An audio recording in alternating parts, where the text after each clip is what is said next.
Good Wednesday morning, and welcome to Ice Age TV, the internal combustion engine age YouTube channel that talks about all my cars and trucks, SUVs, the motorcycles, the dogs, life, the attitudes, the pond, the weather. Wow, it's just an incredibly beautiful morning. I mean, I am not lying, just incredibly beautiful. Good Wednesday morning there to all those that watch my channel. Thanks so much for tuning in this Wednesday morning. Get your day going, and hopefully you can feel like I'm right there with you as we try to get another day going in this physical world we live in that is sometimes more challenging one day to the next day. Wow, I just can't get calm. Look at the pond down there. Look at the trees. It is so calm. There's like no wind. It's is it the calm before the storm? Wow, just look at how the trees, if you watch my channel, on a daily routine, you're just seeing how the trees are budding and the springtime atmosphere is among us. And oh my goodness gracious. So hey, Biker Bug, appreciate you reaching out, trying to help me resolve the bird crap issues, which is just never ending. If you watch my channel, you see that smokestack, that little pellet wood burning stove I put in the barn. Yeah, late yesterday, I got this idea. Why don't I just start smoking the birds out? But then one of my great subscribers, Mr. Sanchez, who likes to get involved, and he taps you on the shoulder and goes, "Hey, man, that's a great idea, smoking your whole barn out, because now you're just covering everything else in smoke." I'm like, yeah, right. Good point. Yeah, I take that. So, and does it really deter the birds? And then Biker Bug guy says I need to buy this bug or this bird repellent stuff. You put up these little devices in your shop, but it said in the fine print that when you have nesting birds, it doesn't do a good job of repelling those. Who knows? Hey, here's the lightning truck, and here's all the dogs that are behaving, and as always, good morning to those. I'm in the dark now. Yeah, look, that's funny. I got all darked out walking in, but once again, just wanted to say thank you to all that watch my channel and listen to me in the morning. To me, it's exciting when I see a fair amount of people watching my morning conversations. I can only hope that I'm bringing content that intrigues you, excites you. Maybe it pisses you off. I don't know. I'm sure those people are just like, I'm out. I'm not listening to this guy rant along. So, and the dogs want to go upstairs, but it's a trick on how I do this with this Kiefer dog. It's tricky. So I got to grab him so he doesn't get upstairs first to play I'm the king. Come on, Will. He goes up last. It seems to work better. Go on. Get up there. Get your football. Here's your football. Take your football. Go on. Here, let me give you your football. Here, boy. Get up. I'm here. It's going into the car. Oh, my gosh. It just doesn't end. Hey, you got an alligator up there. Just play that damn alligator. I mean, can I play the lotto today? Oh, my gosh. Yeah. It ain't one of those days. So, you heard me talk about how there's no wind. And I thought to myself, why don't we talk about wind? I thought that would be today's conversation. Went from knowledge on Monday to the drought conversation on Tuesday, where I'm going to talk about the wind conversation. And I thought that would be a good, and I was going to make today's conversation called crying. I really was. And at the last second, I changed my mind. We'll use that for another day's conversation because, Jesus Christ, crying, what's going on in our world. But I thought it would be a little bit more intriguing was the wind conversations, because if you're an outdoor person or whatever it may be, the wind in so many ways is your best friend or your worst enemy. And I've also thought to myself, wind, such a huge impact on all these cars and trucks and motorcycles we drive. And, like something really intriguing I was reading, kind of trying to grasp. The editor, the guy that wrote the article about the Shelby truck, whether you realize it or not, it wasn't until like 1989, I guess, per se. It could have been before that. I could be wrong on this, that Carroll Shelby's name was used for a Dodge Dakota production truck. So for the Shelby fans out there, the Shelby lovers, the Shelby truck kind of had a lot of mishaps And challenge is kind of getting that brand recognized and getting going. But some may be like, okay, so you just talked about the wind conversation. What does that have to do with like Carroll Shelby or the Shelby truck? Well, it has a lot, because since I have all the different brand cars out there, and I'm such the motorhead, and I used to have the Shelby Super Snake Sport 2-door truck, which for the most part, Tuscany organization, who has the branding rights to the Shelby products, to make the Shelby Super Snake cars, the Shelby trucks, and they have an operation in Las Vegas and one in Indiana. I ordered the Shelby Super Snake truck back, I guess, in 2020, and I think it came in late 2020 or something. I don't know. I just the brain starts to the files get mixed up.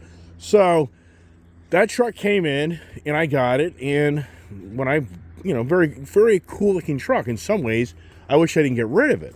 But the truck was so expensive, and I always bought it feeling it would be a great investment, and then one day I could get some good money out of it.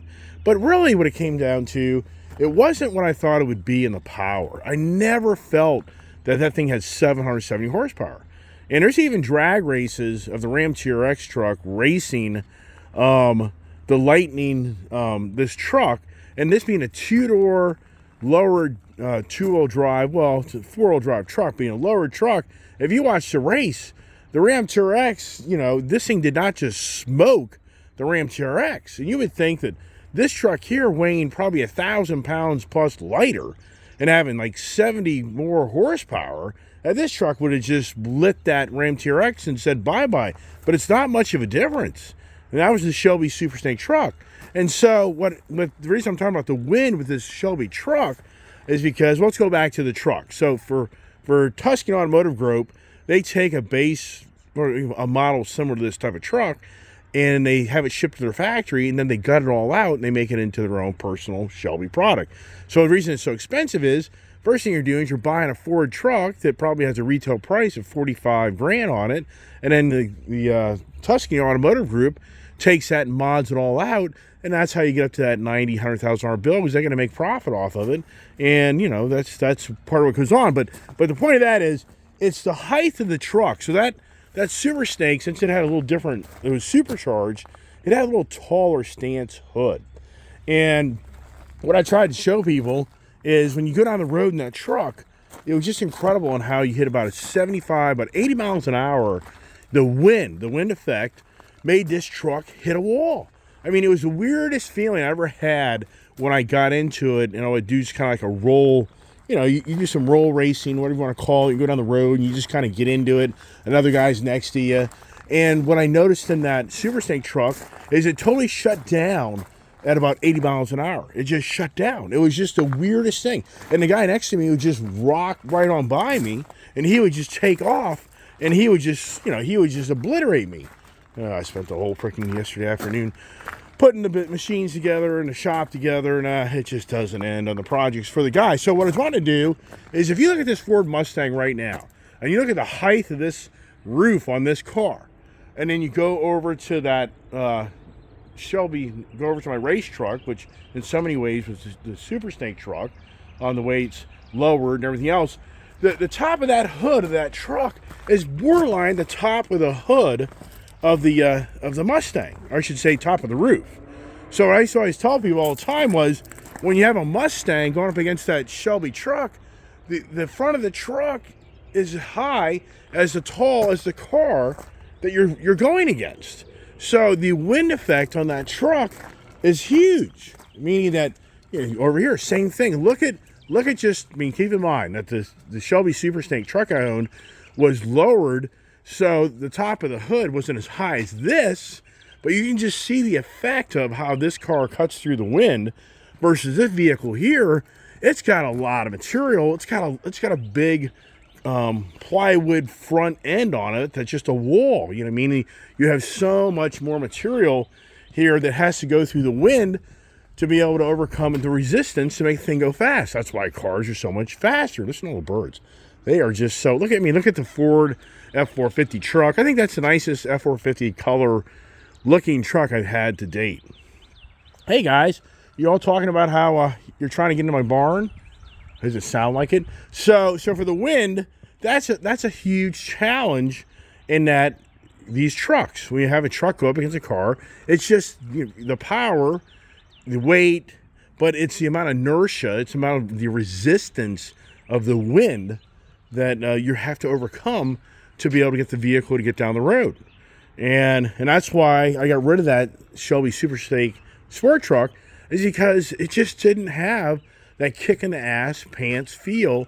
And it was so ridiculous on how it just shut down at that 80 mile mark. It didn't shut down. You could just feel how the wind would overtake it, and it just wouldn't get down the road, which was just very disappointing. Once again, look at this Camaro back here.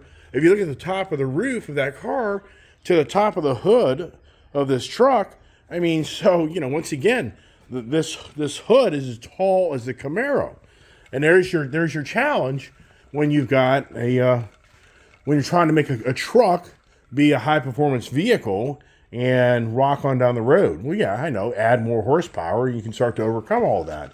But if you put the perspective of both vehicles having the same amount of horsepower, so once again, it's the wind conversations, because the wind has such an impact on how you feel when you drive your car. When you drive your car on the road and it's an extremely windy day, does it rock you around?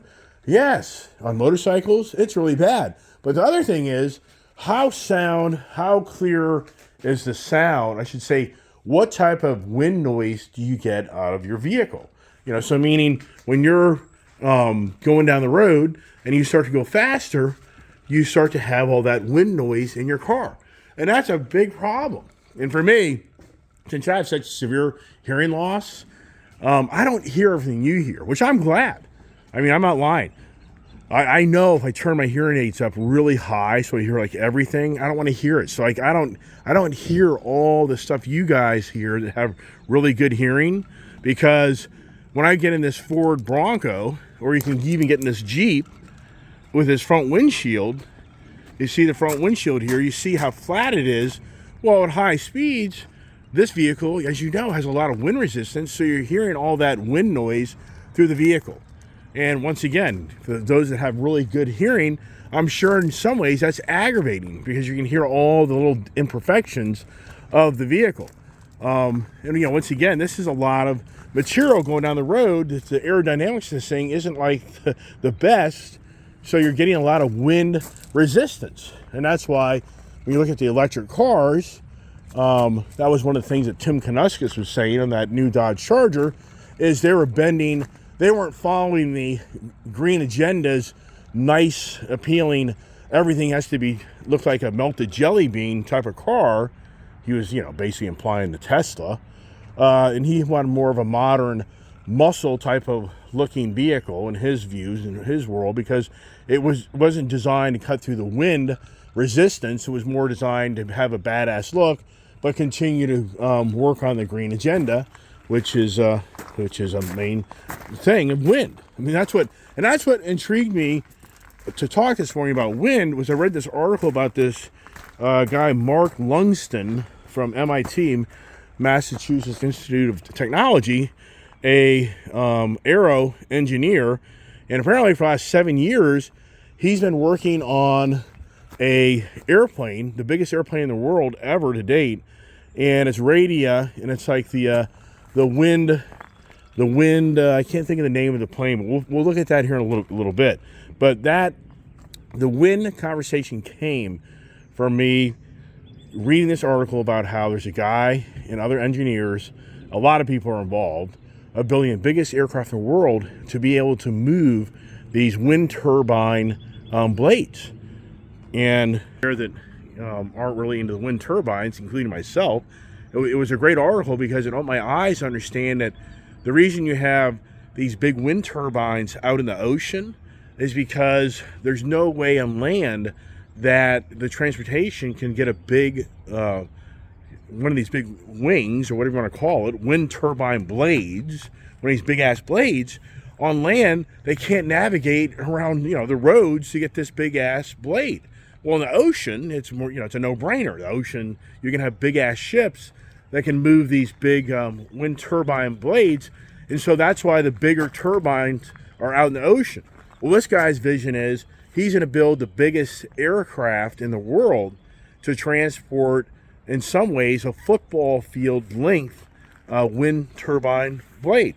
That this plane will be dedicated just to that, so that you can now fly into remote areas out more like in the West, where they can set up big wind turbines, and you can have the biggest wind turbine blades ever on land because of this plane being designed. And it's a major undertaking, major project, and it has like $600 million invested in the company, and it's like $1 billion worth company. And so it's very interesting. It's a Wall Street Journal article that, once again, intrigued me to talk about the wind, because we take the wind for granted. You get out of bed every day, and some days you're like bummed because it's too windy out. Or if it's a really, really hot day, who doesn't know the stories when it's really so hot out that you wish there was some wind just to kind of cool things down. And then you hear about the trade winds, the West Indies winds, the monsoon. I mean, there's so many different terms from mankind from all over the years of how wind is a huge, it's all Mother Nature and what makes the world go round and round in the environment. But kind of before you get too deep into that, once again, you look at the Bronco and look at the amount of wind resistance this vehicle has to overcome. It's huge. Look at the Dodge Charger. I mean, once again, look at this, the height of the hood on the Bronco. Well, that's the height of the tallest point of the car and the Charger and the Challenger. And nothing's going on with the Challenger, the Camaro. Nobody even called me. They watch my channel. Telling dealer to give me a number on that Challenger and the used car lot. They never even called. They don't want to. They're scared. People are scared. I mean, I think sincerely, you talk about the winds of change. I mean, you really, I mean, for all the gloomer doomers that I, kind of rattle off on and kind of make fun of, I'd have to say the winds of change are here. The direction of wind has changed, and I guess the crash is really going to happen, everybody. I mean, come on. I mean, who can't be more excited in their lifetime than ever if you manage your money correctly? Don't talk to me. I'm saying if you manage your money correctly, these Mopars are going to start popping for half. I guarantee it. Yes. I mean, if it's true what's going on, you're going to be able to go buy a smoke show, which I paid like $48 for, and then I traded it in and bought it back, and blah, blah, blah. I think you're going to be able to pick that car up for about $40 to $42. This Super B Charger that retailed for like $73,000. I think this car here, I think you're probably talking probably 50, 52 for it. Maybe 55, maybe. That'd be my guess. The Bronco, can't see the Bronco Raptor taking a huge hit, but I think you'll probably get a decent price on it instead of paying like $98 for it. Maybe get it for $92, $94. The trucks, the F450s, I think you'll probably get some discounts on them, but I don't think it's going to be half. I don't think that the $100,000 F450 truck's going to be in the market for $50. I think the truck will be in the market for the 80s and low 90s. That'd be my guess. But these things over here, it's already happened. These things here, and what's the green agenda all about? It's all about, and that's the thing that more than ever for everybody watching my channel, that is the constant rhetoric. It's about the better of mankind, and it's how do we get energy without it being a carbon footprint impact like the methane. The methane is a huge problem of the release of methane when the oil producers, coal producers, lithium, or I should just say in general, for the fossil fuel industry that creates the fuels and energies for us, the methane release is a massive problem that's creating a huge impact on the carbon footprint and the what they claim the global warming challenge. And I'm sure a lot of people will have mixed feelings on all that. Boy, I tell you what, driving's gotten Spartan. No more big tractor, no more little tractor, no more zero turn. In my 3046, they still haven't gotten the right part for the mid-mount mower. So, which means I'm going to start cutting grass. But I got another lawnmower, really nice diesel zero-turn lawnmower. You never see that thing, but I got like a really sweet-ass zero-turn diesel lawnmower that will take care of everything. But I want my cab tractor, and I want my backup energy in case I ever lose power here. I've got a PTO-driven generator right there to run the whole property. Should I lose power, which that does happen here every now and then because of the winds. I mean, think about the winds. So for the winds of change, the car market for sure is changing. But back to the green agenda, like an electric car here, it's all about how mankind can move around without creating, it's a cause and effect. And I thought to myself this morning, it's pretty incredible for me. When I was just a young kid, in California. This was like 1976 when we were moving from California back to New Jersey. I took a sailboating class. So in California, my dad introduced me to sailing. My dad always wanted to have a sailboat and have a nice little sailboat and be able to go sailing there in San Francisco Bay.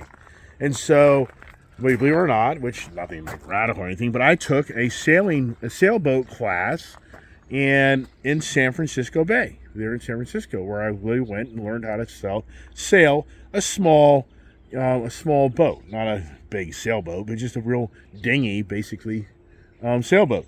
I'll never forget, you had to take a swim challenge where I had to swim like a whole length of a pool and back in order to be able to take the class in case I was out in the bay and a boat capsized, and I had to show I had swim capabilities. And since my parents moved to California and my dad put a pool in, I was a really good swimmer because I swam all the dang time out there in California. I mean, I love to swim. I'm a Pisces. I'm a fish.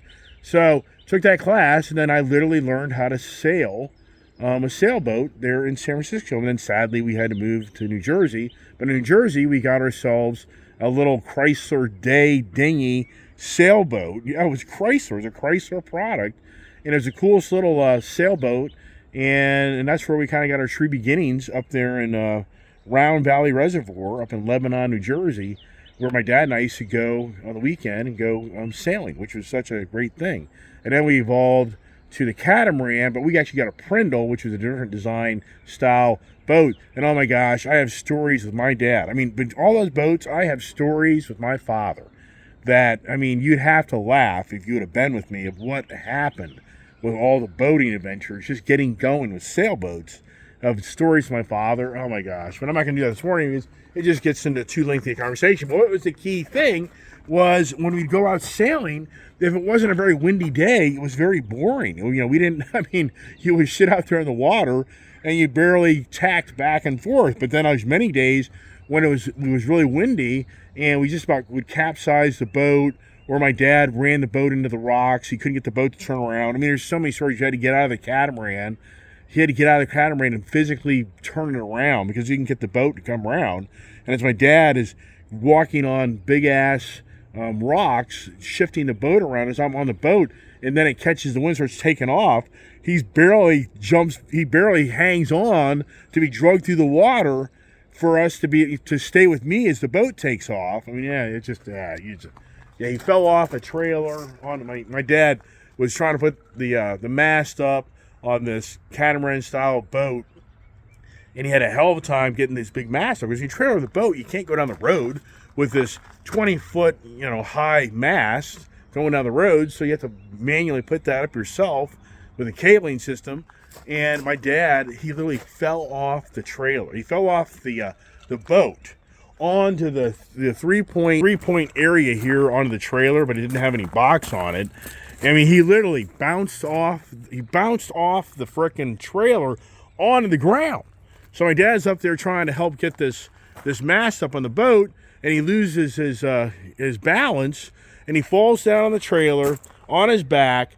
Like, it's like the movies. He falls flat on his face on the ground. He's laying on his belly on the ground. You can see the imprint of the trailer in his back. And what are the first words that come out of my mouth when I get to my dad? I'll tell you a story. The first words that come out of my mouth to my dad is, "Are we still going sailing?" It isn't, "Hey, Dad, are you okay?"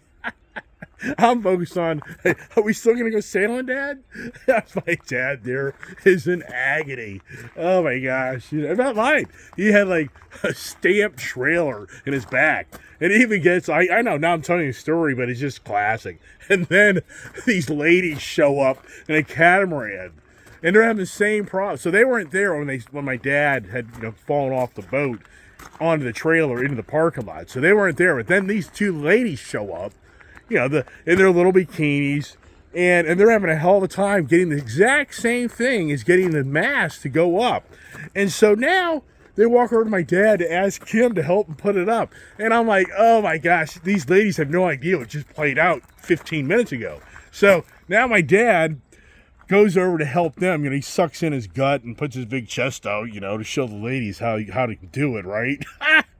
So as he gets on the boat and he starts to try to raise the mast, the boat's not tied down. So now the boat, I'm just sitting there watching all this. So the boat now is going dip, dip, dip, dip. And my dad jumped off that freaking boat so fast. Then he's telling the ladies, like, no, you got to tie it on this boat. I just can't do this. We got to go sailing.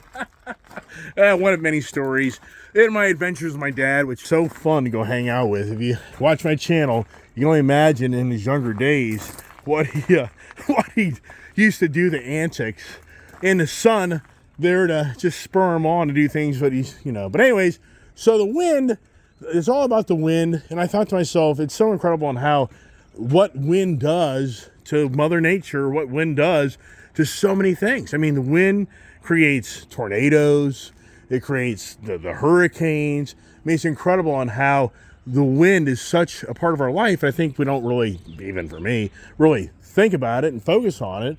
But I can honestly say, from being a motorcycle rider enthusiast, when you're going down the road in these motorcycles and it's a windy day, it's the worst because it pushes you around.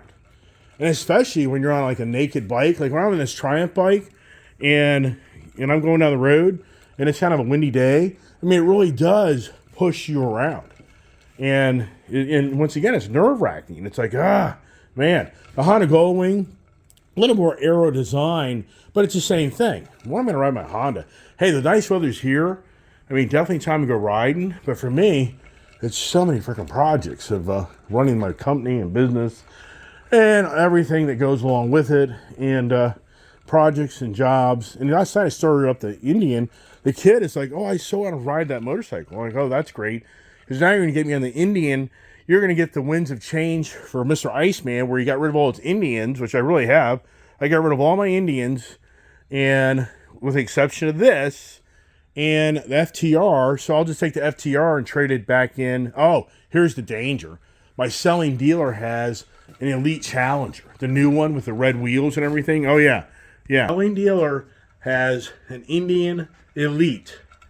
But for me, it's like, but I go there, I already know where it's all going to go. They're going between $38,000 price and then setup and freight and taxes. You're going to be at $42,000. You'll be like, right, but I just gave up my bike for like $23,500 or $24,000, whatever the number was. I think it was $23,500 to buy that Lowrider ST, and it's the exact same bike with a different color theme. So sell it to me for $30,000, and the selling dealer would be like, yeah, right. So just be forewarned, anybody out there who buys that Challenger Elite Series, you're going to pay $42,000 for it. You'll be lucky to get $30,000 for it once you buy it. But it's nothing new. It's no different buying a Harley. Nothing to do with anything you buy per se. So let's just kind of keep the conversation going here and not try to make it too long today, as I got a really busy schedule today. I got to crawl over my hands and knees all day. Hey, did the truck charge up? It did. And I was out in my shop all afternoon yesterday, putting equipment together and just getting the day going, which is always very challenging some days. And now it's just, So let's get upstairs here and kind of, what do you think? I can't remember what I did what. Yeah, there you are. Right. Okay, so now, hey, Pops, come on. Hey, everybody's cool. Hey, this is the Kiefer dog, slowly but surely becoming a better puppy. Is he? Is he getting better? And, yeah, I mean, I think he is. I think we got a glimmer of hope here for all those that watch my channel on the Ice Age TV. So, it looks like Dale Jr. Looks like Dale Jr. is going to go to Netflix for the NASCAR. It's so interesting to see. You see Dale Jr. The thing about his dad, he's getting to be his dad's age.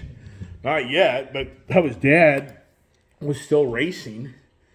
And for Dale, from having some horrific crashes, he doesn't really race anymore. He's more of a commentator. I never thought he was that great a commentator personally. But I don't watch NASCAR. I don't. I just don't watch the sports. I mean, I watch, but nothing like I used to because of it's just It's the agendas, the wind of change, right? The wind of change. So what I do today is I pulled up that, thought I did. Yeah, it just doesn't end, man. You think you have something, then you don't. So here it is. Here's the world's, can you even see it? I wonder how the world's biggest airplane. I don't think I can get in. You know, see, it turns into so much, you know, content. I know there's more talented people out there than me that know how to post all this stuff up in their video. But you know what? It's just all about time. It's just it's for me to get up in the morning and make a video to be published to you by late morning. For me to have to start editing all the content on it, I would have to honestly say you'd always be seeing the video of today tomorrow. You would never be the live video, meaning the video made Wednesday you would see Thursday because I'd have to do so much content. But I'm not doing it. I'm just not going to do it. I just don't think that at the end of the day is going to make my channel that much better or whatever. So I'm trying to bring this up on my full-size computer here to help you out, see what's going on. And this is what it's all about. It's always about, Jesus Christ, I tell you, man, you have to sign into things. Does it drive you nuts or what? Get this. So now LexisNexis is sharing on how they're taking all your information. LexisNexis is a company that collects data, information. So the latest is if you park your car in your garage or house, wherever it may be, and you have Wi-Fi internet connection, unbeknownst to you, LexisNexis is gathering information from your car to sell to insurance companies. Yeah. I mean, who knows anymore? I really don't know. But here we go. Here is actually this really cool airplane. And it's really, once again, this is what started this morning's conversation because of the wind, the turbines. I'm going to turn this thing around here and see this a little better. So look at the size of this plane. This thing's massive. So if you can kind of get my hands as we kind of go up. So this guy, what's this guy's name? Mark Lundstrom out of MIT, a rocket scientist and a Rhodes Scholar. He's spent the last 7 years with an engineering team. So let's see here. So it's called the Wind Runner, or Gargatrum. I can't even say the word, man. My words are all. So, anyways, here it is. And the primary thing this thing is the longest airplane ever by 80 feet. So, anyways, they're building this so that they can take it and they can transport this big wind turbine blade. Because the belief is that the wind turbines are going to be the real savior to the green energy, and that's the growing trend to go that direction, even though they're starting to run into a lot of, look at the difference in the size of a Boeing 747 compared to this thing. I mean, I don't know. They need a mile-long landing strip for this thing to even be able to drop ship this big blade. So if somebody out there in the Midwest decides to start building these big-ass wind farms, they're going to have to build a landing strip just for this airplane. Because once again, like I told you earlier in the conversation, this guy's vision is the challenge on land is getting these big-ass wind turbine blades on land, and you can't do it. And that's why everything's out there in the ocean. So this guy's vision is that he'll be one of the first to enable the industry to start putting big ass wind farms. Which there's a lot of people that call those things out because they kill all the birds. They create like this magnetic field that makes people have headaches. So it's interesting that this guy, they're moving forward, even though a lot of these offshore projects are being challenged. And now even onshore, the people that live in these rural areas, they hate these things. But this guy's whole vision is that when the structure is built, it'll be taller than the White House Capitol and the monument.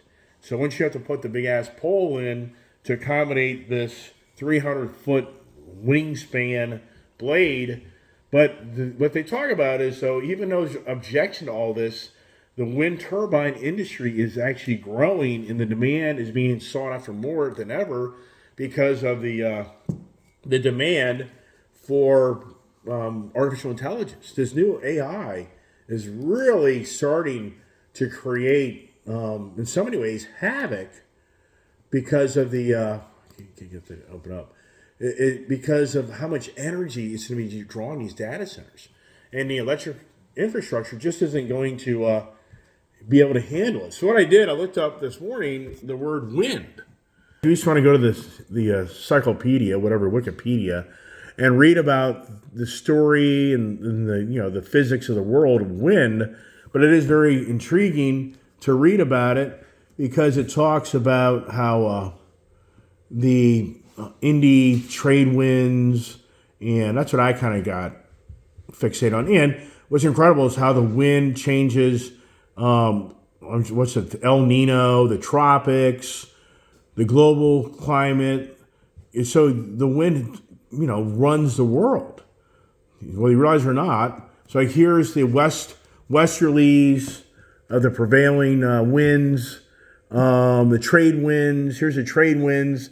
It talks about how it changes the way the ocean currents move in the polars. I mean, so it's very, very intriguing to me, just because that airplane and the wind turbines kind of opened my eyes up. For anybody out there, you should probably read up on this, because it's really intriguing to see on how the wind plays such a major factor in everything that goes on in our world.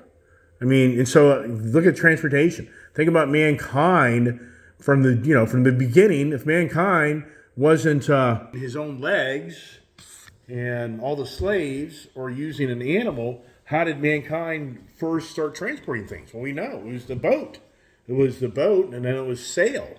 Eventually just a boat and an oar, but then it turned into being able to sail, the winds, like I was talking about, this sailing. So that evolved into transportation, and then the power source now of the winds, and then the recreation part of it. How many people go parasailing? I've done parasailing in Jamaica. Is that freaky? Yeah. How many people have paragliders? How many people have flown a kite? What was the two brothers, Kitty Hawk or whatever, that got the first airplane off the ground? Which I'm sure, it's the wingspan of the airplane, of the physics and the engineering of the wind that, moves the plane to go up. And whether you realize it or not, which I never even knew this for years, is jet engines, they pull themselves. So those big ass turbine, Rolls-Royce engines, GE engines, whatever it may be, when you're a jet, it's not pushing you. You may think that the airplane is pushing you. No, it's sucking all the wind in to push it. So that's why those big turbine motors are a big vacuum that are pulling the airplane through the airspace. It's not it's not the force of it pushing, it's the force of it sucking in the air that then does, it pulls you to push you, I guess you could say. And then so the wind, once again, the wind, look at the desert storms. I'm sure people in the Midwest, we know of back in the 1930s or whatever, what was out there in Kansas and all the Midwest, where the drought was like unbelievable in the amount of dust storms, sandstorms that just decimated things. So the wind, and now, as we know, we're coming up into the season where the Arctic air and the tropical air is going to meet each other in the middle of our country. And typically it happens out there in the Midwest, where all the hurricanes, all the tornadoes come, because you have the two variations of the air temperatures colliding with one another. So we're right now literally getting ready to get into that April, May time of year where the tornadoes start to be a major problem out there in the Midwest. And sadly, you hear, and I tell you what, when I drive up from Florida, I just shake my head, because they're putting houses everywhere. You just think to yourself, I'm sure people out there in the Midwest and other developing areas in the country I'm sure they think the same thing. Is you think about all this open land that years ago, the tornadoes, the hurricanes that would do devastation to land, but now with all the development of mankind, you just know it's inevitable. We're building all this stuff. Sadly, it's going to be the future tornado alley, where you're going to go buy a house in this really beautiful, brand new rural area. Unbeknownst to you, this is an area that probably has had lots of major storms and tornadoes. Or for the hurricanes down there in the Florida, Louisiana, Mississippi. You can go to the South Carolina. You can go all of these waterfront properties where are near the Gulf or down there at the Atlantic Ocean, where we know the warmer months create the hurricanes from the way the waters. And once again, it's the winds. It's all these trade winds and westerly winds and indie winds that have been named over the years because of what's created Mother Nature's environment to us. That's it. I'm no expert on this stuff. I just like to create content that maybe intrigues you to say, hey, you know what, Iceman? I think I'm going to look up the wind information and kind of read into that, and that's kind of intriguing for me as well. But once again, it's mainly about you drive your car, and a windy day, enemy knows it's such a bummer. And another thing for airlines and even trucking guys, the direction of wind that you're going with is to your advantage or to your disadvantage. So it's a no-brainer about how an airline that has the wind with it and is helping it being pushed, it's to be a more efficient airline. If you're a big trucker and you're going from west to east or east to west, and whatever the winds are, north, south, those winds, if they're helping push your truck down the road, you're going to get much better fuel economy. If not, you're going to get worse fuel economy. And then they've seen many videos where the winds come in and they topple these tractor trailers because there's such strong winds. And then people know my roof was blown off my house here like 4 or 5 years ago. I can't even remember how many years ago, but yes, I'm not lying about that. I never forget driving down the road, and I think Julia called me or my wife called me, and it's like the roof just blew off the house. I'm not lying. I wish I had video or pictures. I'm sure I do have pictures, but I'm not embellishing. So that old farmhouse I have, that in so many ways was the original roof, and and I used to have to paint that roof. It was such a drag. About every 5 years max, I would have to get up there and walk that roof and paint that roof. You have no idea how nerve-wracking that was. And as I got older, I knew eventually I'd have to stop doing that because that was so labor-intensive and so hard to do. But I used to roll coat that whole roof of that farmhouse for many, many years. So when the phone call came that the roof blew off the house and the whole metal roof was it was just a section, not the whole, but it tore off the main part of the house, I was like, this may be a blessing. And it was, because the insurance had me covered for me to put a whole brand new roof on that house, which now it has like a 20-year no paint, which to me, like, Jesus Christ, 20 years. Yeah, that'll go by quick. But I don't have to get up there and paint the damn roof anymore, which that's a huge, huge blessing for me. So the wind, the wind gods did me a favor on that. But there's days I'm in this barn where on really windy days, this whole office and barn shakes. And I'm just like, wow. If I hadn't put this second level on this barn would be on the ground. There's no doubt. It's the way I engineered this second level, it kind of locked it in. And when I rebuilt this barn, I can remember this day, when I rebuilt this barn, and I had a big old 40-foot lift to ripping the whole roof off, everything. I could take this barn at the right side of my office here, and I'd be out there in a lift, and I could take the barn, and I could just move the whole barn back and forth. I was like, wow, that is freaky. All right, that's it. I'll shut up. Hey, everybody, hope it's not too windy where you are, and hope you have a great, blessed day. And as always, stay tuned for adventures. The Corvette is being shipped, and it's on its way. And so where is it right now? I don't know. I have no idea. I'll have to check my Carvana and I don't even know what the weather forecast is for Sunday. And so anyways, as always, appreciate all nice comments, support, share the channel.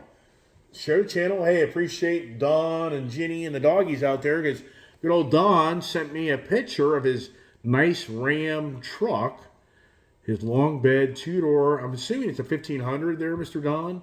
And he sent me a picture of him putting the Ice Age TV sticker on the back of that truck. Because you can get one, Ice Age TV comments at gmail.com, and share the channel and share with your friends, family. And I think that, I was watching some video last night from us being down there in Florida. Man, it's just so sad we're already back. We had so much fun down there with my dad, my brother, and it was classic. You got to go look up the video of us down there with my brother saying that the boat was ruined from the guys working on it. He can't hear, we're trying to start the boat up, and I'm saying there's something wrong with the ignition, and my brother, blah, blah, blah. And then the dock hand guy shows my brother on how the kill switch is off, and that's why the boat won't start. You got to watch those videos of my birthday adventures on my birthday. So anyway, once again, everybody have a great day. God bless. Stay safe and stay tuned.